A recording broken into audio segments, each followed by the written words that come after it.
Good afternoon, everyone. My name is Nickolas D. Maceus, JDRN. Today we will explore a critical issue facing the community of Anacostia, located in Ward 8 of Washington, D.C. This presentation is titled Community Analysis, Environmental Health and Urban Sustainability in Anacostia, Ward 8. Over the next few minutes, I will take you through the key challenges Anacostia faces, specifically related to environmental health and sustainability, and propose actionable solutions to improve the community's quality of life. Let's begin by examining the community profile and understanding the context in which these challenges exist. Anacostia is a historically rich and culturally vibrant community in southeast DC, but it faces numerous socioeconomic and environmental challenges. With a population of around 17,000 residents, the median household income here is significantly lower than the city average at $36,000, according to the U.S. Census Bureau in 2022. The community is predominantly African American, and many residents experience barriers to accessing healthcare and environmental benefits like green spaces. These disparities are reflected in both the health and environmental landscape of the area. In this presentation, we will examine these challenges and identify paths forward. To understand Anacostia's unique challenges, we need to take a closer look at its demographics. 92% of the population identifies as African American, and there's a high percentage of both youth and elderly residents.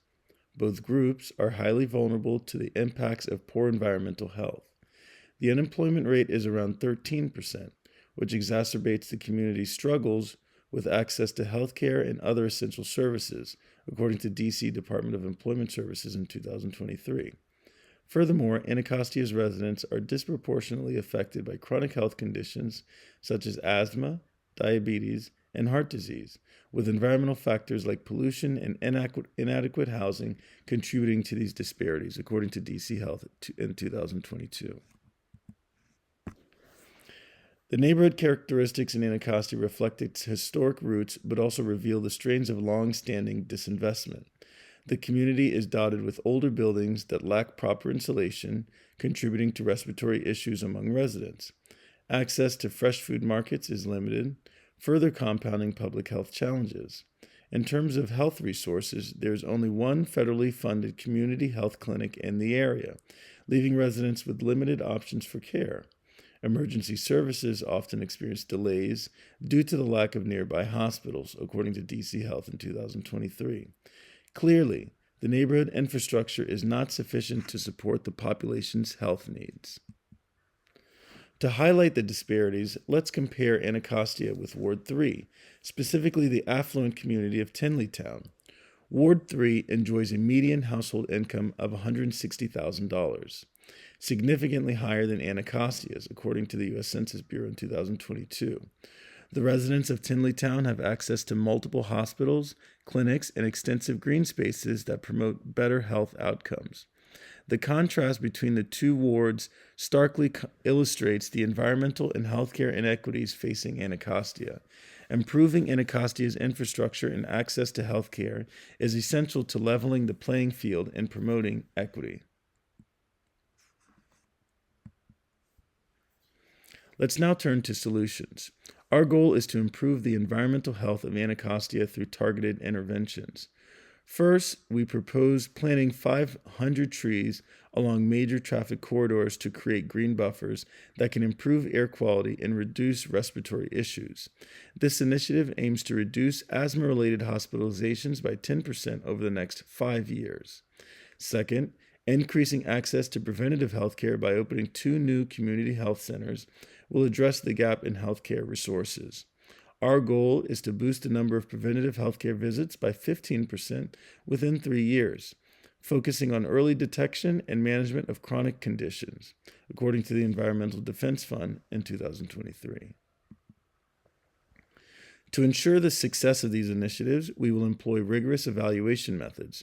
First, we will install air quality sensors near high-traffic areas to track pollution levels in real time, and we will publish biannual reports to keep the community informed, according to the Environmental Defense Fund 2023.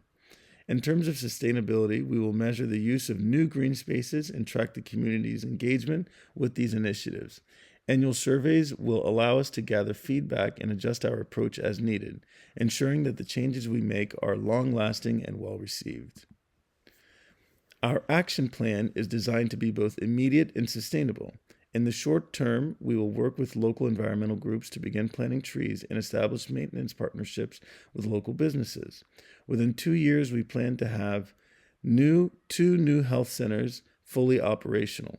For long-term sustainability, we will continue to monitor air quality improvements and ensure that residents have a direct say in the ongoing development of these initiatives through community feedback loops, according to the Environmental Defense Fund 2023. Collaboration will be key to making these changes a permanent fixture in Anacostia. As with any community initiative, there are anticipated challenges. Lack of funding is a major concern, but we are actively pursuing grants through the EPA's Environmental Justice Grants Program, EPA 2023, and other federal sources. Another challenge is potential resistance from residents who may be skeptical of new developments. To address this, we propose hosting town halls and distributing educational materials, making sure to involve trusted community leaders in the process, according to DC Office of Planning 2022. Lastly, maintaining newly planted green spaces is essential. Our plan includes forming public-private partnerships to ensure that maintenance efforts are both sustainable and community-driven. In conclusion, improving the environmental health and urban sustainability of Anacostia is not just about the infrastructure, it's about equity. By focusing on air quality and healthcare access, we can significantly improve the quality of life for the residents of Ward 8. But this change requires collective effort. I encourage each of you to engage with local policymakers, volunteer with environmental groups, or simply spread the word about these initiatives. Together, we can transform Anacostia into a healthier, more sustainable community. Thank you. As I conclude, I'd like to acknowledge the key sources that provided the data and framework for my analysis. These references are crucial for grounding our recommendation in credible academic research and government reports. The first source is DC's Annual Health Assessment Report 2022, which provided comprehensive health data for the Anacostia community. The second is the Environmental Defense Fund's 2023 report, which guided our air quality environmental improvement strategies. I also relied on the EPA's Environmental Justice Grants Program for identifying potential funding avenues, and finally, the DC Office of Planning's 2022 Community Engagement Strategy informed the approach to involving local residents and sustainable development. These sources collectively offer a robust foundation for the proposed outcomes and interventions. Thank you again.